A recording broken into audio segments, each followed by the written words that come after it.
Bueno, en este video vamos a explicar cosas básicas acerca del concepto de selección adversa, riesgo moral, signaling, screening y todos estos temas que están en el capítulo 19 y 20 del libro de Freud. Entonces la idea es que este video acompañe a la lectura del capítulo. Y vamos a comenzar con el concepto de asimetría en la información. Y básicamente la asimetría en la información surge cuando hay dos partes en una transacción que tienen información diferente. Entonces, imagínense, por ejemplo, una persona que está contratando a otra persona. Ahí hay claramente una asimetría en la información porque la persona que está siendo contratada conoce más acerca de sus habilidades que la persona que está haciendo la contratación, y viceversa. La información del empleador potencial es mayor con respecto al tipo de trabajo que se requiere o las exigencias de la empresa, ¿ya? Por otra parte, cuando uno consume, un consumidor no conoce a ciencia cierta la calidad del bien que está comprando muchas veces, ¿no? Entonces uno a veces consume cosas sin saber muy bien qué tipo de cosas, qué satisfacción va a obtener de ese consumo. Por ejemplo, una película, puede ser un viaje, etcétera, ¿no? Todas estas son situaciones en las que la asimetría en la información está presente, y lo que vamos a concluir, la gran conclusión que quiero que saquen de esto, y ojalá los pueda convencer, es que la asimetría de la información hace que los mercados no funcionen eficientemente. Entonces, el ejemplo clásico es el del mercado de los limones. Esto viene de un paper clásico de los años 70, si mal no recuerdo. Y en Estados Unidos a los autos usados malos se les llama limones, y a los autos buenos usados se les llama ciruelas. Entonces vamos a suponer que existen 100 personas que quieren vender autos usados y 100 personas que quieren comprar autos usados.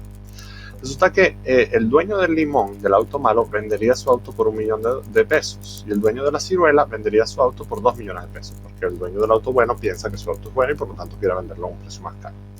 Vamos a suponer que los consumidores estarían dispuestos a pagar $2.400.000 pesos por una ciruela y $1.200.000 pesos por un limón. Entonces, si no existiera asimetría en la información en términos de la calidad del auto, los mercados funcionarían bien. Porque dado que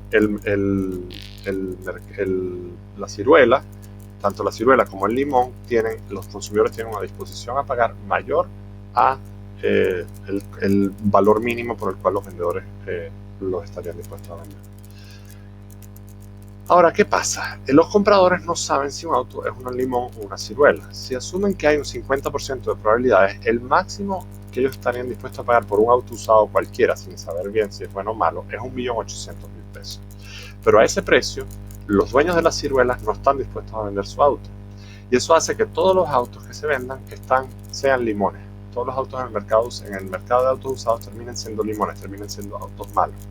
Los consumidores empiezan a percatar que todos los autos son limones, y por lo tanto el mercado de las ciruelas desaparece. Lo que queda es el mercado de limones, en el cual el precio de equilibrio está entre $1.000.000 y $1.200.000 pesos, ¿ya? Entonces, en ese sentido, la asimetría de la información ha generado que el mercado de ciruelas desaparezca, en cierto modo. Y eso es lo que se llama una falla de mercado, porque es un mercado que debería existir y sería eficiente que existiera, generaría bienestar social si existiera, pero no existe. Incluso cuando la calidad varía, por ejemplo, y se puede escoger, existen problemas también de asimetría de la información. Imagínense, por ejemplo, que los consumidores están dispuestos a pagar $1.400 pesos por un paraguas bueno y $800 pesos por un paraguas malo, pero no saben de antemano si el paraguas será bueno o malo. Los consumidores más o menos conocen la proporción de paraguas que son buenos, de los que se producen, y vamos a llamar esa proporción Q. Por lo tanto, la disposición a pagar promedio de un consumidor va a depender de esa Q, de qué tan probable es que el paraguas sea bueno. Y es 1.400 Q más 800 por 1 menos Q. Vamos a asumir que el costo de producir paraguas es de 1.150 pesos. 1.150 pesos, indiferentemente si son buenos o malos. Entonces vamos a considerar tres casos. Si solo se producen paraguas de baja calidad, el precio a pagar es 800 pesos, porque los consumidores se van a dar cuenta que hay solo paraguas malos. El costo de 1.150, el mercado desaparece. Si solo se producen paraguas de alta calidad, el precio a pagar es 1.400. O sea, los consumidores saben que todos los paraguas son buenos y se venden a 1.400. Pero como hay competencia perfecta, asumimos que el precio baja a 1.150, ¿ya? Si ambos paraguas se producen, el precio sería 1.150 porque habría competencia, pero tiene que ser que Q sea mayor o igual a 7/12.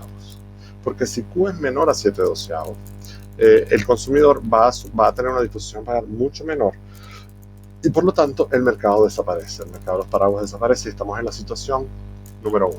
El mercado no existe. Entonces, cualquier valor de Q entre 7 doceavos y 1 es un equilibrio. ¿Qué pasa? Que si tú eres un productor individual, ¿ya? Y tú no sabes que tú afectas la variación de Q, tú vas a tener el incentivo de producir un paraguas de baja calidad, sobre todo si los paraguas de baja calidad tienen un costo menor al de 1150. Es decir, si el precio termina siendo 1150 y ese precio está basado en una simetría de la información y está basado en una creencia de los consumidores acerca de cuál es la proporción de paraguas buenos que hay en el mercado, las acciones individuales de un productor, si asumimos que hay competencia perfecta, no afectan ese Q, no afectan esa probabilidad porque es uno de muchos. Por lo tanto, esa persona va a tener el incentivo de bajar su calidad y pasar a ser, si es un productor bueno, bajar su calidad a ser un productor malo, si es que producir paraguas malos tiene menores costos.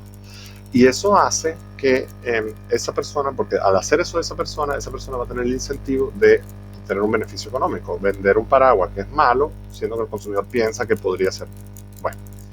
Si todo el mundo hace eso, volvemos al caso 1, porque todo el mundo terminaría produciendo paraguas malos y resulta que el mercado tiende entonces a desaparecer.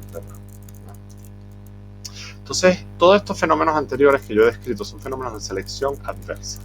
Y la selección adversa se da cuando existe asimetría de la información acerca de la calidad o de las cualidades de lo que se está transando, sea un bien, sea la calidad de un auto, de un paraguas, o incluso se habla de selección adversa cuando es acerca de las características fundamentales de una persona, de las cosas, de las habilidades que tiene una persona.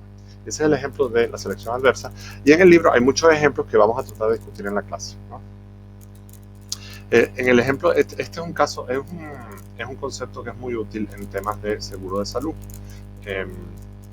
Cuando las compañías de salud contratan a las personas, cuando las personas contratan un seguro de salud, las compañías de seguro de salud no están al tanto fehacientemente, no tienen toda la información acerca de las características de salud de la persona que está contratando el seguro. Ellos hacen preguntas y tal, pero vamos a hablar un poquito de eso. Una manera de eliminar precisamente el problema de selección adverso es screening, es decir, la persona que tiene menos información hace un screening, hace una revisión acerca de las cualidades del bien que se está consumiendo. Entonces, en el caso de la compañía de seguro de salud, por ejemplo, la compañía de seguro de salud empieza a averiguar con ustedes, cuando ustedes se van a contratar un seguro de salud, la compañía averigua acerca de si ustedes son unos fumadores, si han tenido algunas otras persistencias o algunas otras enfermedades, etc. Por ejemplo, cuando uno va a comprar un auto usado, screening tiene que ver con ver las revisiones técnicas del auto, revisar que el auto le han hecho todos sus mantenimientos, averiguar acerca de posibles accidentes que ha tenido el auto, etc. Entonces, eso es lo que se llama screening. El signaling se da cuando la persona o la contraparte que tiene más información ofrece esa información con el fin de vencer el problema de selección adversa. Entonces, imagínense, por ejemplo, el dueño del auto bueno que ofrezca la información acerca de la calidad de su auto, ya sea vía un certificado, ya sea a través de diferentes maneras, ¿no? Por ejemplo, la gente que produce bienes de calidad se busca, por ejemplo, críticas o restaurantes de buena calidad, se busca que las críticas sean buenas para que digan que este es un restaurante bueno y por lo tanto poder cobrar un mayor precio, ¿ya? Y hay muchos ejemplos que vamos a discutir en clase. Obviamente, cualquier esfuerzo por disminuir la incertidumbre de información mejorará el desempeño del mercado. Sin embargo, cuesta. La señalización y el signaling cuestan. Son cosas que implican un costo, grande o pequeño, pero implican un costo para las contrapartes. Selección adversa se refiere a asimetría de la información en cuanto a las características de lo que se está transando. El riesgo moral, o el moral hazard, se refiere a asimetría de la información en cuanto a la conducta, en cuanto al desempeño o conducta de lo que se está transando. Por ejemplo, una persona que contrata un seguro de salud podría tomar más riesgos con respecto a su salud versus una persona que no contrata un seguro de salud, ¿ya? O por ejemplo, cuando uno contrata a un empleado, la conducta de ese empleado yo no la observo siempre. Yo no estoy siempre revisando al empleado.